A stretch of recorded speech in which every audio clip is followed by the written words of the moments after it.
Hello everybody, dear friends of الثانوية العامة, parents, screen viewers watching us now. I'm happy to be with you today, and today we're going to discuss a revision on units 11 and 12. أعزائنا طلبة وطالبات الشهادة الثانوية, بنرحب بيكم في برنامج إسأل نجاوب. النهارده ميعادنا مع ريفيجن على units 11 و 12. هنتعرف في unit 11 على how to change reported imperatives. ازاي احول الامر, في ناس بتسميها imperative, request, طلب, order, امر, whatever the name you call it, مش مهم الاسم اللي تسميه, المهم هنعرف ازاي to change it into reported speech. كمان هنتعرف في unit 12 على استخدام models to express necessity and prohibition, استخدام الافعال الناقصه للتعبير عن الضروره والالزام and prohibition اللي هو المنع او التحريم. يعني نبدا مع بعض حلقتنا, وهنبدا مع بعض زي ما متعودين دايما في حلقات اسال نجاوب. طبعا عارفين ان الاسئله اللي بنجاوبها معظمها بتبقى اسئله مبعوثه لنا على البرنامج, بنرد على الاسئله بتاعتكم بالاضافه الى مجموعه من الاسئله اللي بتنمي مهارات التفكير عندنا. يعني عندنا النهارده طبعا هنبدا بالجنرال اكسرسايز, بعدها improving your thinking skills. كمان هنناقش جزء خاص بالرايتنج سكيلز. موضوع الرايتنج جديد شويه بالنسبه لبعض الطلبه, ازاي احل سؤال الرايتنج through multiple choice questions, ده برضه هنناقشه في حلقتنا النهارده. وكمان هنتكلم على الترانسليشن. يعني نبدا مع بعض بالجنرال اكسرسايز. زي ما قلنا, اول سؤال عندنا بيقول don't hesitate, he said, he persuaded me. عايزين نحول الجمله كده لريبورتد سبيتش, لكلام غير مباشر. شوف الجمله كده في الدايركت سبيتش don't hesitate, اما اجي احولها هقولها ايه يا ترى؟ he persuaded me, not hesitating, not hesitated, not to hesitate, not to be hesitating. Which one is the correct answer?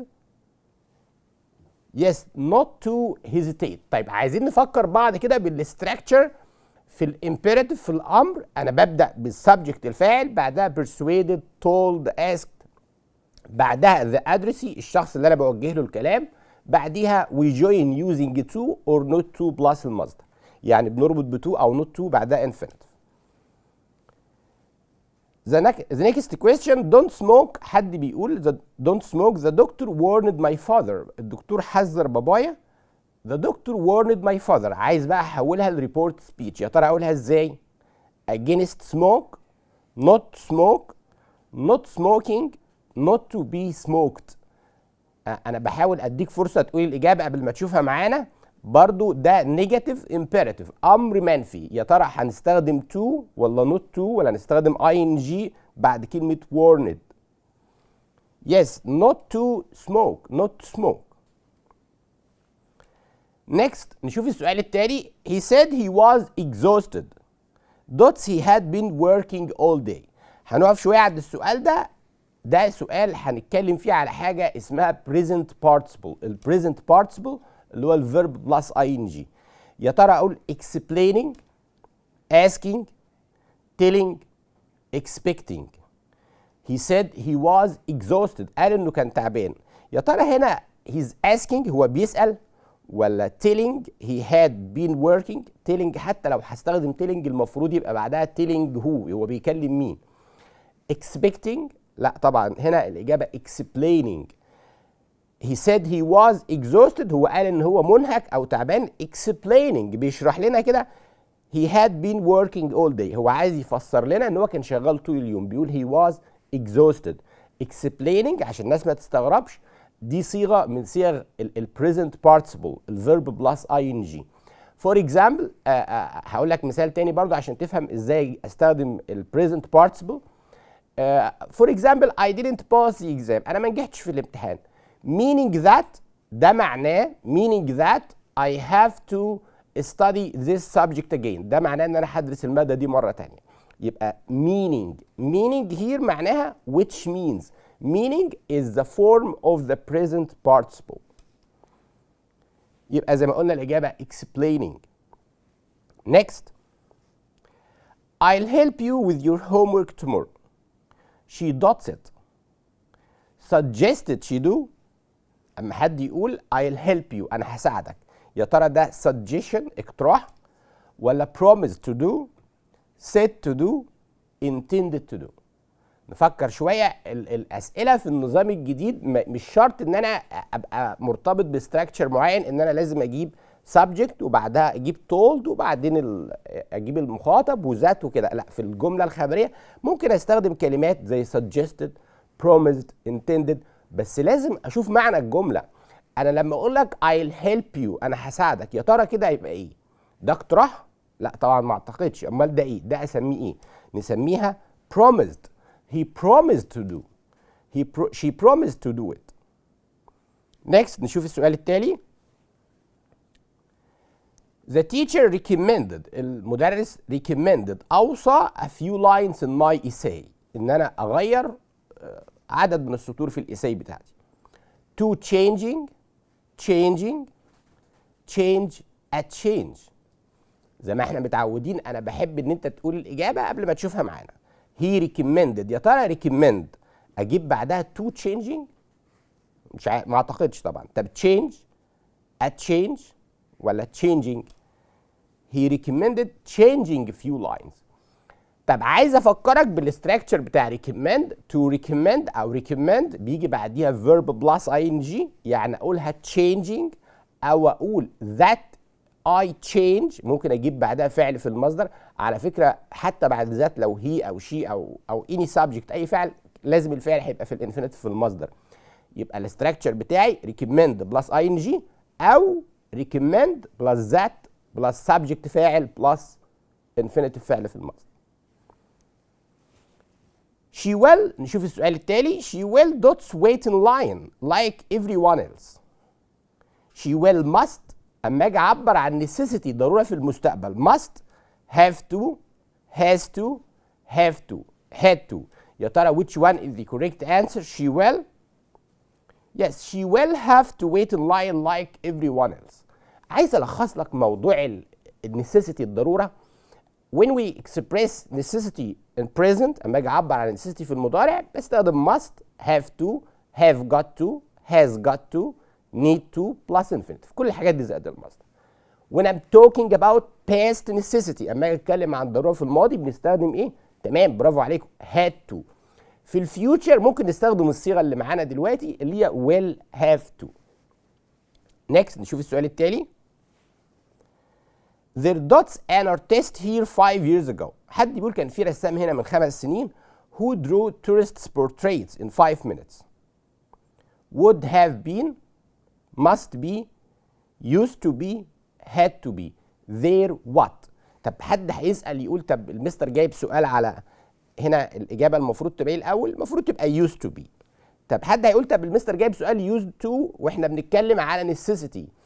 انا عايز بس الفت نظركم ان في يونت 12 و13 التو يونتس بيتكلموا على استخدام المودال فيربس عموما، سواء كنا بنتكلم على must have to has to had to can could shall should will would. كمان used to as a modal verb كفعل من الافعال او السيمي مودال فيرب برضو داخله معانا في اليونتس دي. there used to be يعني كان موجود، محدش يستغرب للصيغه دي. انا هقول لك another example. لو قلت مثلا كان في شجره هنا اقول there used to be a tree. كان في شجره in this street في الشارع ده مثلا in the past في الماضي. there used to be.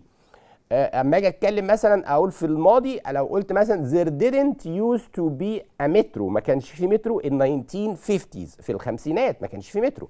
لو واحد بيقول مثلا my grandfather جدي used to take the metro كان متعود ياخد المترو، ارد عليه اقول له there didn't used to be a metro. ما كانش في مترو in 1950s في الخمسينات. يبقى used to be والنفي بتاعها there didn't used to be. next he's not at home. هو مش في البيت. you not before coming. اكيد طبعا كان المفروض تتصل قبل ما تيجي. should phone must phone ought to phone should have phoned. which one is the correct answer؟ نفكر مع بعض. ده سؤال جميل قوي، وطبعا الطلبه اللي بيبعتوا لنا نوعيات من الاسئله دي احنا بنحب نناقشها لانها بتركز على مخرجات التعلم اللي الوزاره بتركز عليها، بتنمي مهارات التفكير عندنا. هنا بستخدم هنا مهاره الاناليسيس التحليل. يا ترى هنا هو بيتكلم عن ايه؟ احنا درسنا ماست وشود، درسنا حاجه نيسيسيتي ضروره، ولا ده اقول عليها سترونج ريكومنديشن دي دعوه، ولا اقول عليها لا قانون، ولا الجمله بتعبر عن ايه بالظبط؟ هنا هستخدم my thinking skills، مهارات التفكير عندي في ان انا اوصل للاجابه، وده اللي بيميز النظام الجديد للثانويه العامه زي ما قلت لكم. يا ترى الاجابه هتبقى ايه؟ Yes, should have found. Should have, we use should have to talk about unfulfilled past. Unfulfilled past بمعنى فعل في الماضي ما حصلش، حاجه ما كان المفروض تحصل بس هي ما حصلتش. زي ما اجي اقول لك مثلا you should have studied your lessons، كان المفروض تذاكر دروسك، ده بنسميه unfulfilled past. Next, with the help of the developments in technology field, we dots every information easily. Should reach, should have reached, can reach, don't need to reach. بمساعدة التقدم في التكنولوجيا we what? Yes, we can reach. Here برضو في الجملة دي بنستخدم can as a modal verb. Dots. نشوف السؤال اللي بعديه. You dots anyone that the key is always there in case someone steals something from our office. Might not tell, must not tell, needn't have told, shouldn't have told. think دايما فكر كده. أسئلة النظام الجديد بتتطلب التفكير، ان انا افكر to analyze، ان انا احلل الجملة اشوف هي بتتكلم عن ايه بالظبط هنا. You dots anyone. This is warning، ده تحذير، بقول لواحد ما تقولش لحد ان المفتاح موجود هنا. In case تحسبا someone steals something from our office، حسن حد يسرق حاجة من المكتب، يبقى ده تحذير warning. برافو عليكم، هنختار must not tell. نشوف السؤال اللي بعديه. علي is in his room and is reading his English book. هو في اوضته بيقرأ كتاب الانجليش. He will take an important exam this afternoon. He dots at the moment. خد خط تحت كلمة at the moment. Should study, should have studied, must be studying, had to be studying. طيب أنا مش بس عاوزك تقول لي الإجابة، لا ده أنا عايزك كمان تقول لي what type of must is this. يعني أنت لو هتختار must هنا نوعها إيه؟ هي الإجابة طبعا زي ما قلنا هتبقى must be studying. اكيد هو بيذاكر دلوقتي. طب at the moment هنا خلتني اجيب must be وبعدها verb مضاف له ing. يعني انت مثلا لما تيجي تقول لي what is احمد doing، احمد بيعمل ايه؟ ارد عليك اقول لك he must be doing his homework، اكيد بيعمل homework. he must be watching TV. he might be reading a book، جايز يكون بيقرا كتاب. ده بنسميه ايه يا ترى بقى؟ انا السؤال الثاني عايزك تصنف لي استخدام must هنا او might، ده بنسميها ايه؟ يس تمام، logical conclusion. logical conclusion او deduction، استنتاج. الاستنتاج ده ببقى ببنيه على evidence، دليل. انا مثلا شفت احمد وهو بيذاكر فبقول لك he must be studying، اكيد بيذاكر. او حد قال ان هو بيذاكر فبقول لك he must be studying او he might be studying، فده اسمه logical conclusion. next, there are a lot of tomatoes in the fridge. You don't buy any. must have to, needn't, had to. بقول لك في طماطم كتير في الثلاجة. you yes you needn't buy any، مش محتاج تشتري. نشوف السؤال التالي. he not the bus because his brother picked him up at the station. didn't need to take, needn't have taken, had to take, must have taken. هو خلاص already اخوه وصله، فهو ما اضطرش ان هو ياخد الباص، يبقى he didn't need to take. what is the difference between didn't need to او didn't have to و needn't have؟ ايه الفرق بين didn't have to و needn't have؟ didn't have to I wasn't obliged، انا ما كنتش مجبر على عمل شيء وفعلا ما عملتوش. زي لما اقول لك مثلا I didn't have to take a taxi. my uncle drove me home. my uncle gave me a lift. عمي وصلني بعربيته. يبقى انا فعلا ما كنتش مضطر وما عملتش الفعل ده. لكن needn't have when the verb already happened، اما يكون الفعل حصل بالفعل. for example لو قلت لحد you needn't have bought، انت ما كنتش محتاج تشتري this furniture، الاساس او العفش ده. it cost much money and there is no room for it. على فكره كلمه room هنا معناها مساحه، يعني واحده بتقول لزوجها مثلا ما كنتش مش مضطره تشتري الحاجات دي كلها، ما فيش مساحه ليها في البيت. يبقى needn't have والpast participle because the verb already happened. Next, I really don't go and get some bread before the shop closes. I don't have any bread left at home.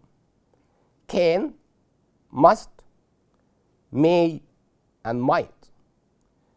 I don't go. على فكرة مهم أوي آخد بالي من الجملة بادئة ب I don't go. Here أنا هنا بلزم نفسي، أنا ده inner obligation، إلزام داخلي، أنا بقول أنا لازم أروح أجيب بريد. يبقى I must، ده خدنا must بعبر بيها عن inner obligation، إلزام داخلي. We got up early because it was a holiday. كنا في أجازة so we slept till late. Didn't have to get up ولا needn't have got up. Had to get up should get up. Didn't have to get up ما اضطرناش نصحى مبكرا. You don't try some of this chocolate cake. It's delicious. Can't, had to, must, shouldn't. You what? Yes, you must try some of this chocolate cake. على فكرة طب برضو أنا عايزك تبقى ذكي. you have to classify. لازم تصنف استخدام must في الجمل دي. أنا من شوية سألتك على جملة شبيهة لدي وقلنا إن كنا بنتكلم ساعتها عن logical conclusion، استنتاج منطقي. طب المرة دي must بعبر بيها عن إيه؟ بستخدمها إيه؟ أما أقول لك you must try، ده أقول عليها strong recommendation، بمعنى نصيحة قوية، أنا بنصحك إن أنت تاكل الكيك ده. It's delicious. The policeman instructed the people. على فكرة instructed زيها زي ordered بمعنى أمر. The people not so fast. Not drive, to not drive, not driving, not to drive. Yes, not to drive. أكيد طبعا نصحهم إن ما يسوقوش بسرعة أو أمرهم بكده. My dots deducted 10 pounds. Deducted بمعنى خصم 10 جنيه from my wage this week. مين اللي خصم 10 جنيه من الأجر بتاعي؟ Employee, employable, employment, and employer. يا ترى عرفتوا الإجابة؟ Yes, my employer، صاحب العمل. Young people need to be educated in new ways to be dots. To be unemployable, employable, enjoyable, and payable. الشباب لازم ان هو يبقى متعلم تعليم كويس. to be what عشان يبقى ايه؟ Yes, to be employable، قابل للتوظيف. to get a job. نشوف السؤال التالي. 70 men at the factory were dots because of falling demand for our products. الأول عشان بس تبقاش الجملة صعبة، falling demand يعني الطلب على المنتجات بتاعتنا بيقل، فعشان كده في ناس كتير تم تسريحهم من العمل. تم تسريحهم من العمل أقول were abandoned ولا redundant، attendant، independent.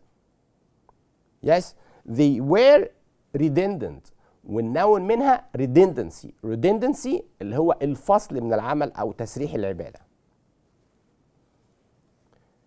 For generations, scientists and science fiction writers talked about the dots of Mars to Earth. Celebrity, charity, maturity, similarity. Yes, talked about the similarity. العلماء بيتكلموا عن تشابه كوكب المريخ بالأرض.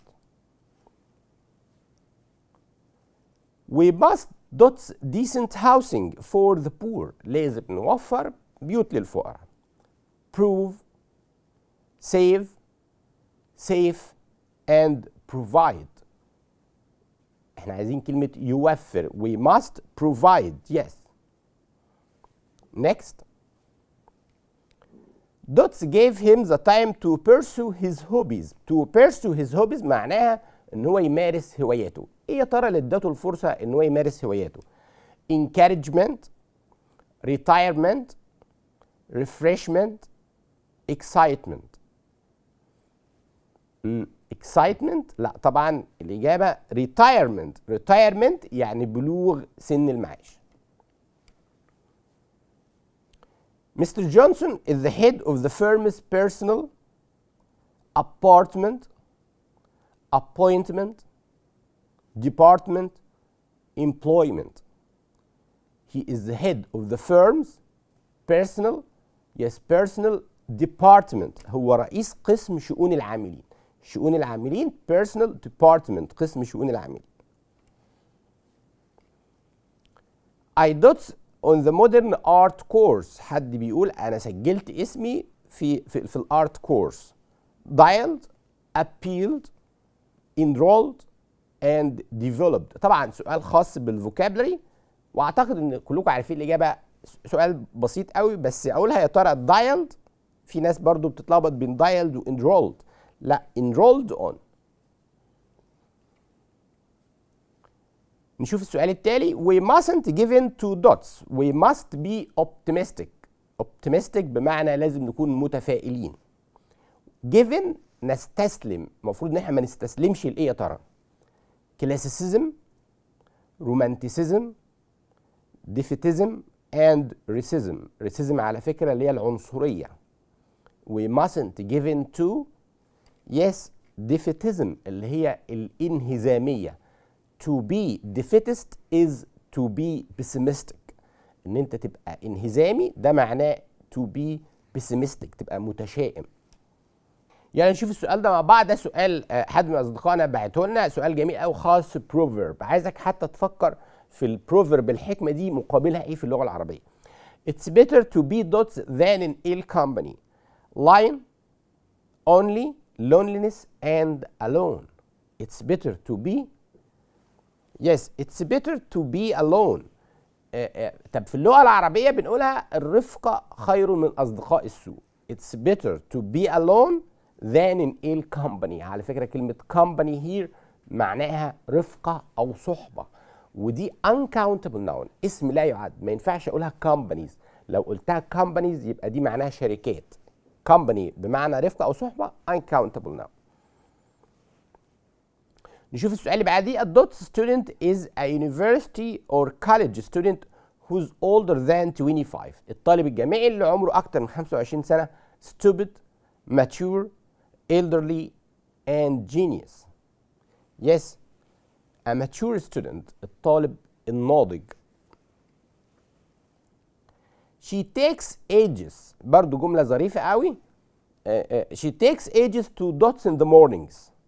To make to, make for, make in and make up. takes ages معناها she takes a long time. إنها بتاخد وقت طويل قوي على ما بتعمل ايه الصبح. to make up. to make up. اوكي، بتضع مكياج. دلوقتي وصلنا لفقرة improving your thinking skills.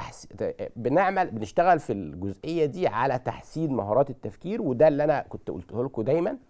النظام الجديد بيركز على some skills، بعض المهارات زي مهارة الاناليسيس، التحليل، creativity الإبداع and understanding الفهم. في الجزء ده هنناقش بعض الأسئلة، منها أسئلة طبعا أنتوا بعتينها لنا، وفي أسئلة تانية مجهزينها لكم. يلا نشوف مع بعض الأسئلة دي. أول سؤال بيقول إيه؟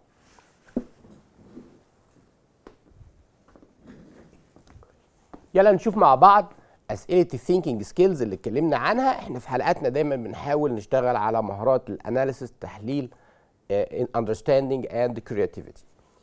نشوف مع بعض أول سؤال بيقول إيه. The sign says no swimming. This means that. في عندي لافتة بتقول no swimming. يا ترى ده معناه إيه؟ You mustn't swim here. You can't swim here.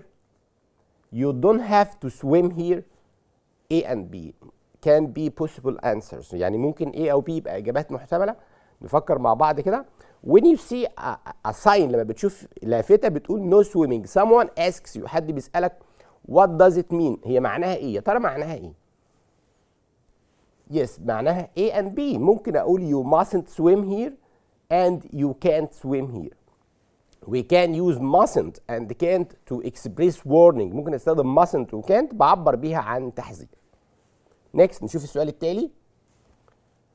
Between Star Wars and Star Trek I prefer the dots. على فكرة Star Wars and Star Trek are games. دي أسماء جيمز ألعاب. I prefer the late, later, latter and latest. نفكر شوية فيها فكرة جديدة السؤال ده برضو. Between Star Wars and Star Trek I prefer, yes I prefer the latter. What does it mean؟ كلمة latter معناها الثاني في الذكر. يعني for example لو قلت مثلا I met أحمد and مصطفى. أنا قابلت أحمد ومصطفى. The latter كلمة the latter مقصود بها هنا مين؟ مصطفى اللي هو الاسم الثاني اللي أنا قلته. The latter lives in Canada. عايش في كندا. يبقى the latter معناها الثاني في الذكر. يعني لما أقول two names اسمين الثاني الاسم الثاني أقول عليه the latter. Next نشوف السؤال التالي. Jake is a successful businessman, but his brother is much successful as, more successful, most successful. Jake is a successful businessman, but his brother is much. نفكر شوية أقول much. Here I'm making a comparison. إحنا بنعمل مقارنة بين Jake and his brother. بين جيك وأخوه. يا ترى الإجابة هتبقى إيه؟ much more successful. طيب ليه ما اخترناش successful او as successful as في الكومباريزون في المقارنه؟ حد هيقول لي هيسال برضو يقول موضوع الادجكتيفز الصفات او كومباريزون ده مش علينا يا مستر. لا مفيش. في النظام الجديد يا حبايبي احنا اتكلمنا على الحكايه دي كتير من اول السنه. بنقول ان نحاول دايما نشتغل على كل شيء اتعلمه جديد. كل يوم اتعلم حاجه جديده. مفيش انا مش مرتبط بالجزء ده اقول ده علينا وده مش علينا. دايما عايز تنمي اللغه عندك ما تسالش دايما دي علينا، لا نتعلم كل يوم حاجه جديده. هنا مثلا في الكومباريزون في المقارنه في الكومباراتيف ادجكتيف صفات المقارنه. طبعا في المقارنه بين اثنين اقول more successful than. يعني ممكن اقول مثلا سوزي is more successful than سلمى. يعني اكثر نجاحا من سلمى. تمام. طب لو انا عايز اقول اكثر نجاحا بكتير عايز ازود الصفه شويه اقول much more successful. طب يبقى الكلمات more ولس دي ممكن استخدم قبليها much او a bit او a little بمعنى قليلا. دي كلمات بنسميها intensifiers بنعزز بيها الصفه. يعني هقول لك انا هذا اكزامبل مثالتين. لو قلت مثلا احمد is taller than سامي. احمد اطول من سامي. طب انت عايز تقول اطول بكتير يبقى احمد is much taller than سامي. طب عايز تقول هو اطول منه بس بشويه صغيره تقول احمد is a bit taller than سامي. يبقى دي كلمات intensifiers بستخدمها بتبين درجه الصفه او بتوريني الفرق قد ايه بينهم. يلا نشوف the next question. Good words are dots much and cost little. Good words are worth, horse, north. Good words are, yes, good words are worth much. Worth W-O-R-T-H خدناها بمعنى يساوي. البروفرب الحكمة أو الإيديوم دي جميلة أوي. معناها إن الكلام الكويس are worth much بيساوي كتير وما بيكلفش كتير. يعني الكلام الحلو زي ما بيقولوا بالبلدي كده الكلام الحلو ما بيكلفش مش بفلوس. أوكي؟ Is it ethical؟ برضو جملة جميلة قوي. بنشكر طبعا أصدقائنا اللي بعتوا لنا الأسئلة المميزة دي. أنا بنحب دايما أثناء حتى الشرح بتاعنا to introduce some idioms إن إحنا نقدم لكم الإيديومز نقدم لكم البروفربس. حتى في الجمل الجرامر هتلاقونا دايما بندخل فيها الإيديومز أو البروفربس. Most native speakers النيتيف سبيكرز بيستخدموا الإيديومز دي كتير قوي دلوقتي في اللغة بتاعتهم. Is it ethical to dot cigarettes through advertising؟ حد بيتساءل is it ethical to improve, promote, provide and prove. Is it ethical to, yes, to promote. يعني هل أخلاقيا يجوز إن احنا نروج للسجاير في الإعلانات أو نقدمها في الإعلانات؟ To promote here مش معناها يرقي معناها يروج. أوكي؟ next نشوف السؤال التالي. Some boys dot their teachers to get good marks. Makeup 2, make up for make up down. some boys بعض الأولاد. احنا عندنا في يونت 12 بنناقش ميك اب واستخداماتها. ميك اب بمعنى to put ميك اب، ميك اب بمعنى invent يخترع. انا بحاول اراجع لكم الجزئيات دي كلها، طبعا احنا في المراجعه بنحاول نركز على الجزئيات الخاصه بالفريزال فيربس كمان. الفريزال فيربس اللي هي الفيرب بلس بريبوزيشن، الافعال اللي بيجي بعدها حرف جر. ميك اب زي ما قلت بس ده بمعنى to put ميك اب. ميك اب بمعنى invent يخترع، زي ما قلت my brother is good at inventing stories. كمان ميك اب فور بمعنى what، بمعنى يعوض. طب يا ترى الجمله دي فيها خاصه باي حاجه من الجزئيات دي؟ لا. طب الاجابه هتبقى ايه؟ نشوف مع بعض. ميك اب تو دي جديده بقى، ما اعتقدش ان طلبه كتير هيبقوا فاكرين الجزء ده او واخدين بالهم من الجزء ده. ميك اب تو بمعنى ينافق. some boys make up to their teachers to get good marks. The school encourages، نشوف السؤال ده مع بعض. free expression in art, drama and dots writing. Yes, and creative writing. creative writing الكتابة الإبداعية. عندنا الاختيارات critical, helpful and oral. You are، نشوف السؤال ده برضه. you are a mature man now. حد بيقول لحد انت دلوقتي راجل ناضج. you are no longer a boy، ما بقتش ولد خلاص. mature here is an antonym of. the antonym اللي هو المضاد او العكس. unmature, immature, idle and significant. mature is an antonym of المضاد بتاعها. yes, immature. حد يقول طب ما ينفعش اقول unmature؟ لا، هو مش هي اللغه كده، انا لازم ابقى عارف the word and its antonym. ده كان جزء الخاص بالثينكينج سكيلز، كان مهم قوي ان احنا نناقشه معاكم. كان مهم نناقش مع بعض فيه الجزء الخاص بالامبيراتيف في الريبورتد سبيتش، وكمان استخدام بعض الكلمات الجديده زي ما شفنا ميك اب فور وميك اب تو وناقشناها كلها. يلا نرجع نكمل مع بعض المراجعه بتاعتنا.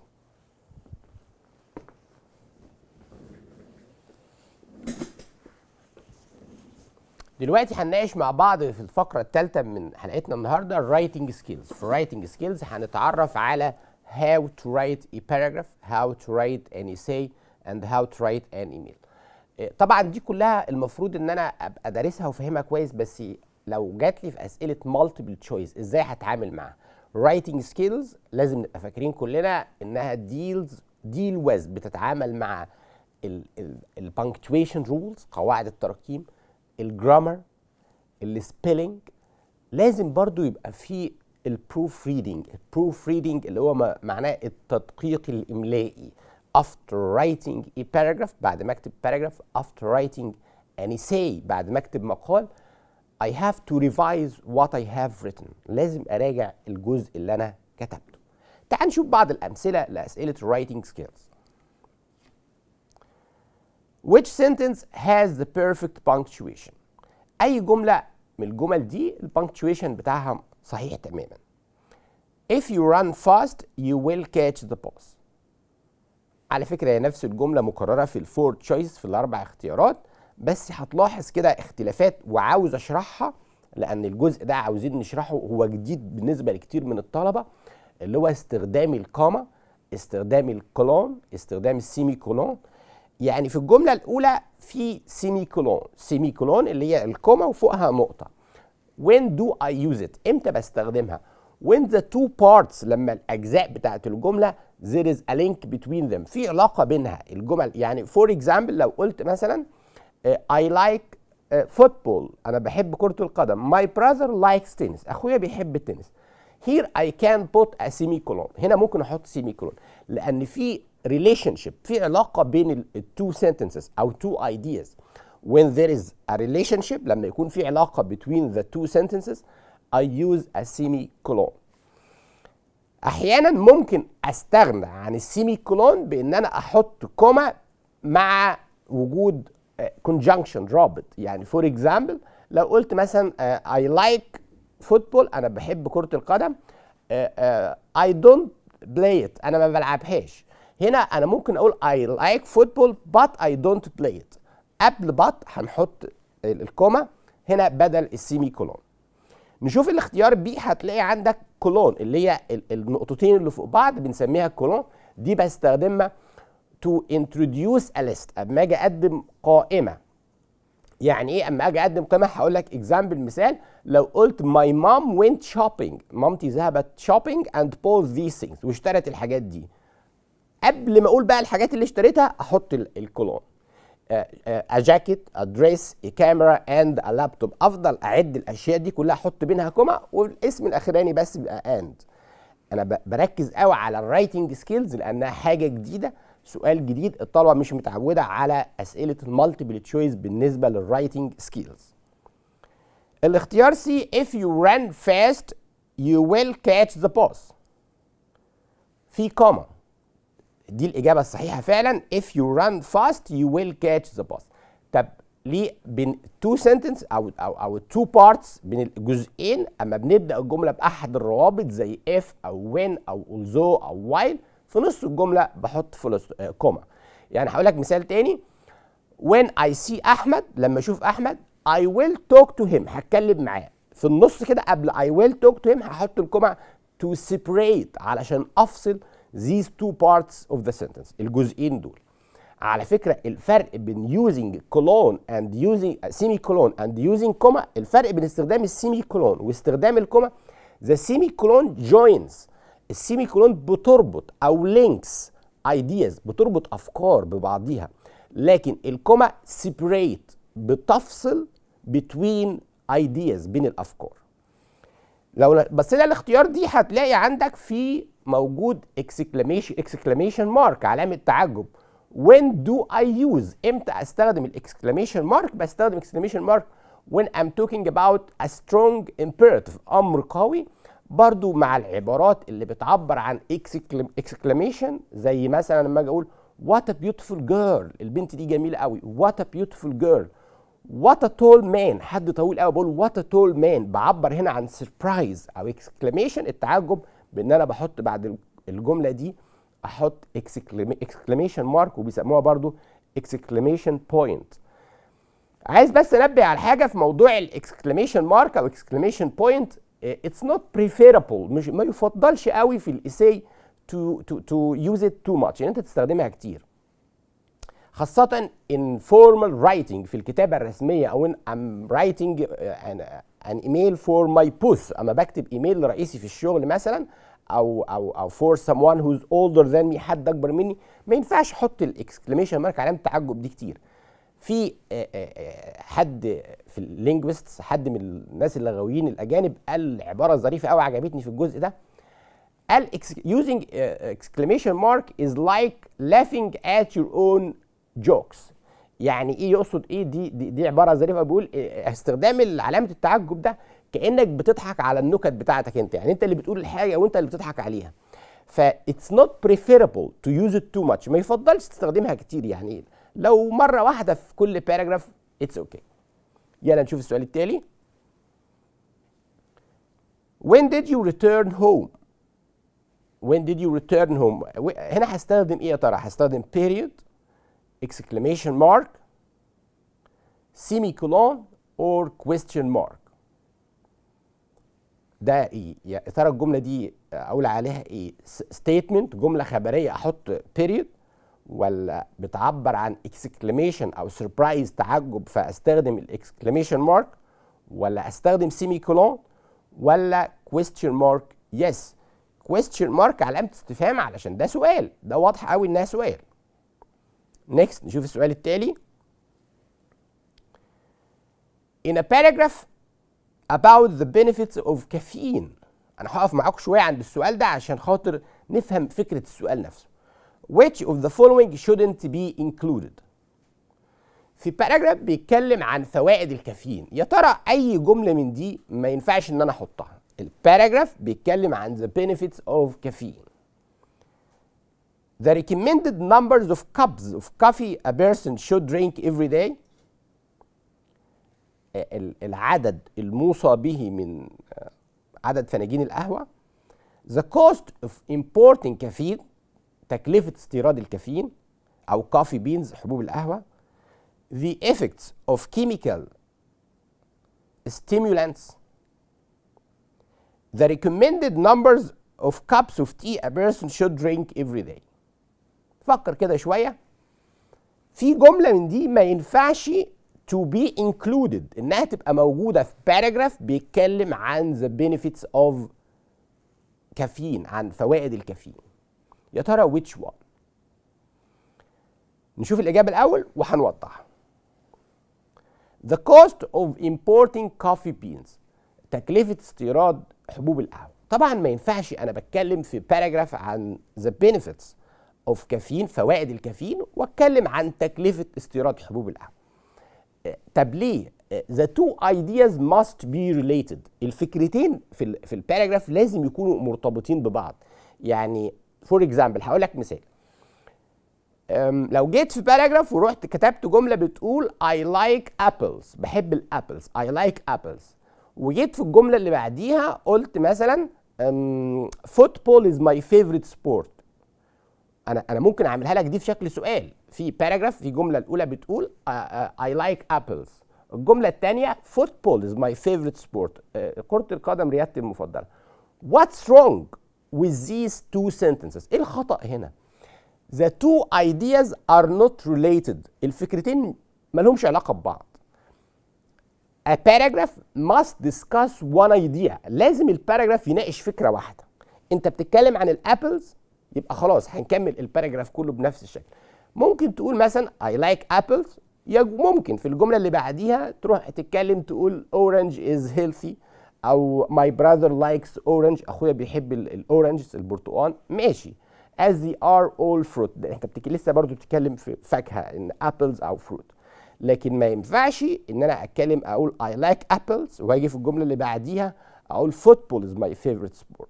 The two ideas are not related.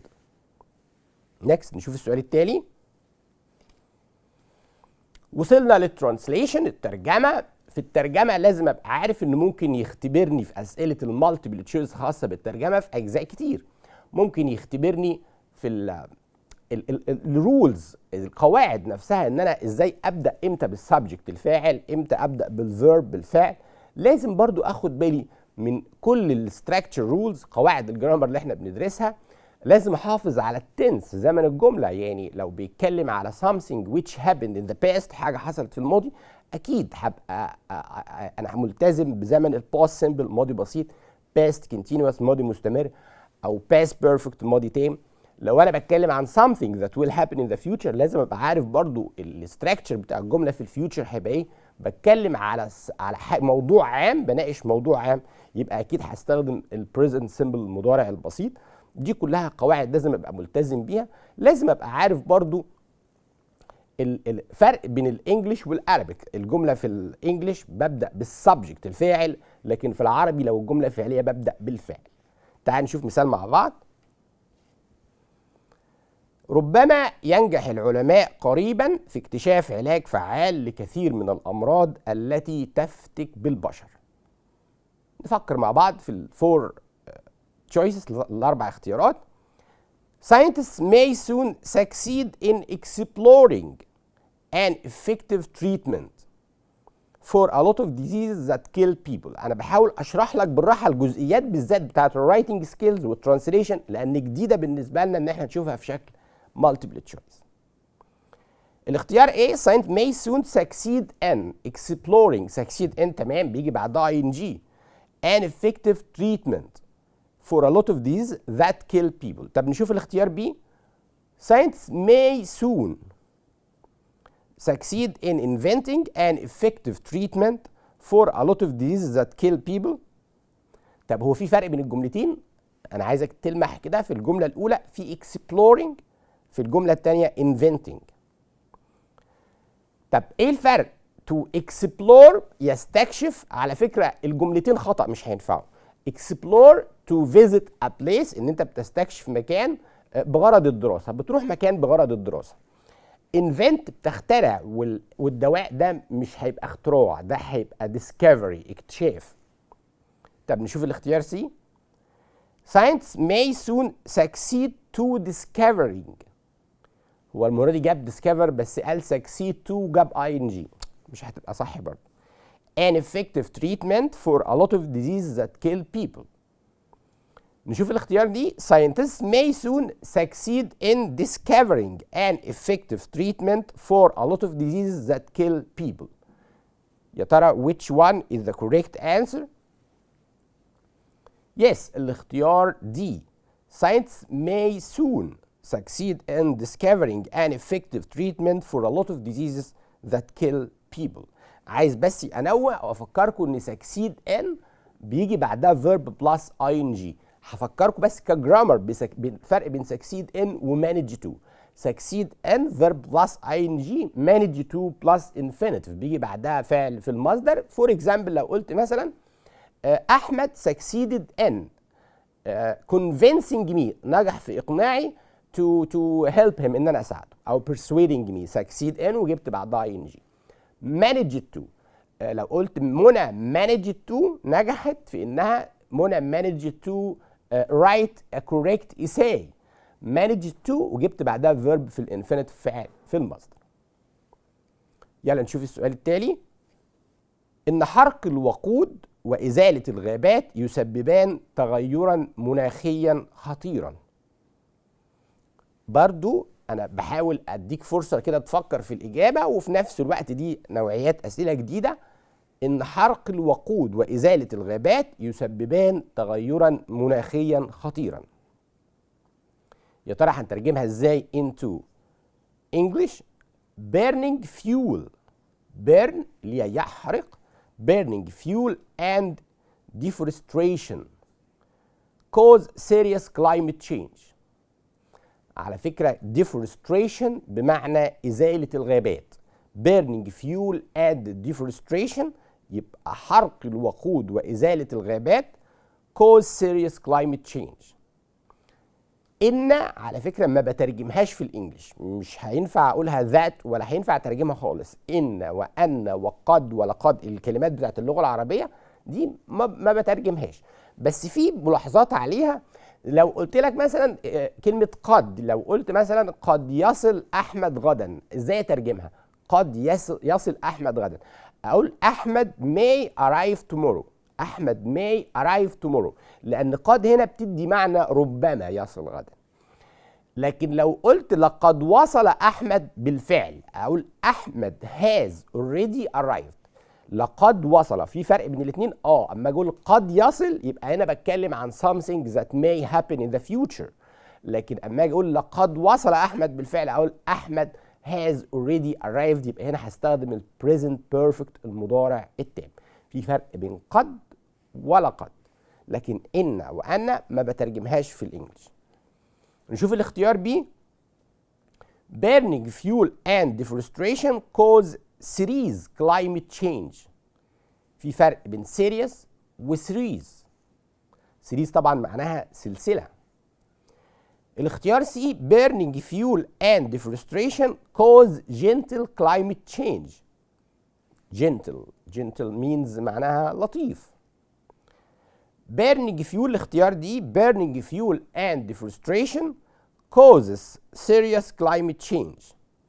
على فكرة في ممكن يكون الخطأ في حرف، يعني لو تلاحظ كده الفرق، كل مرة كنا بنقول cause، لكن في آخر جملة قلنا burning fuel and deforestation causes serious climate change. يا ترى which one is the correct answer؟ أي جملة صحيحة؟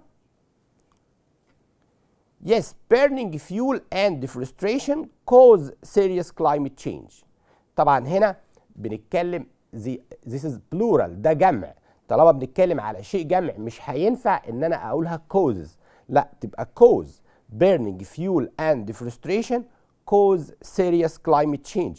قلنا برضو مش هينفع اقولها series، لان series بمعنى سلسلة. في الجملة الثالثة gentle مش هينفع اقول gentle، لان ده تغير مناخي بيعمل عواقب خطيرة، مكتوبة كلمة خطير. وفي الجملة الأخيرة مش هينفع أقول causes لأن هنا ده جمع، فهي cause بس. تعال نشوف السؤال التالي. The Suez Canal is the shortest shipping route. قناة السويس هي أقصر طريق ملاحي between Europe and Asia as it acts as an alternative to the Cape of Good Hope Road. نشوف كده الاختيارات. ان قناة السويس هي اقصر طريق ملاحي بين اوروبا واسيا ويعمل كبديل لطريق رأس الرجاء الصالح. هتلاقوا تقريبا الاختيارات شبه بعضيها، بس في الاختيار ب مكتوبة كلمة كممثل، وفي الاختيار دي مكتوب كبديل لطريق الامل الجيد. هو هنا بيلعب على الفوكابلري، بدل hope ترجمها بمعنى امل. Which one is the correct answer? يس، الاختيار الاول طبعا ان قناة السويس هي اقصر طريق ملاحي بين اوروبا واسيا ويعمل كبديل لطريق رأس الرجاء الصالح.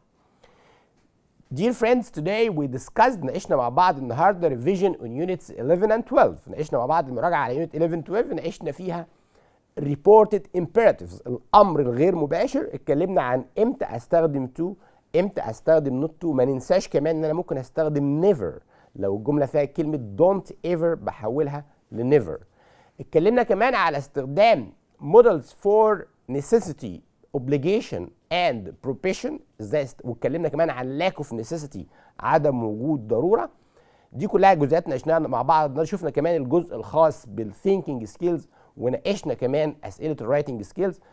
فبرنامج اسأل نجاوب احنا بنسعد طبعا بتلقي كل اسئلتكم وبنقدم لها لكم، وبنحاول نركز اكتر على اسئله الثينكينج سكيلز اللي بتنمي مهارات التفكير عندنا، زي مهاره الاندرستاندينج، الاناليسيس اند كرياتيفيتي.